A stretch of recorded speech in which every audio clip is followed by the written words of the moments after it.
Thomas, there's a word that you have that you are concerned about, you want to talk about it, insinuation. Yeah, so oftentimes the defense isn't able to actually point to any fact to contradict the plaintiff's case. Sad for them, I guess. And rather than bow to the truth and, act like honorable people, what they do is they set up this, I call it the stink in the room sometimes. They make all these insinuations because there's no facts. So they'll say things like, well, it just doesn't add up, and there's a disconnect here, and these people who came to testify, they're all friends of the plaintiff.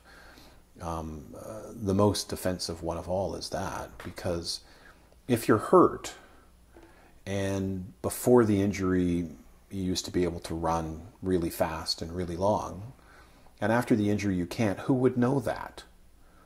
The person who would know that would be a person who's known you for a long time. Gosh, that'll be a friend.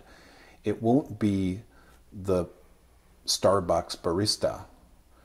And the defense has this way of poisoning the jury's mind with the idea that everyone who actually knows you has come to court to lie. And a lot of judges and juries seem to fall into that. And afterwards, in the United States, where you can interview jurors after the fact, I know this is true, and in Canada we're not allowed to speak to them, but it's clear that jurors come out of the trial convinced that the case is just, the harms and losses and expenses have been proved down to the last penny, but then they say, well, but we didn't know everything. That plaintiff didn't call his second cousin's mother's dog groomer, so why not? And it's infuriating that that kind of insinuation hurts. How is it that the defense can attack a coworker and make it seem like they're being dishonest when they describe disability in the workplace? You mean, why do they do it, or what's their tactic? How do they do it? What's their tactic? Okay, so the favorite defense tactic on someone like that is to ask the unanswerable question. And that's most common form is, well, but you didn't see Gordon when he was home, did you? No. Well, then you can't talk about how he acted at home.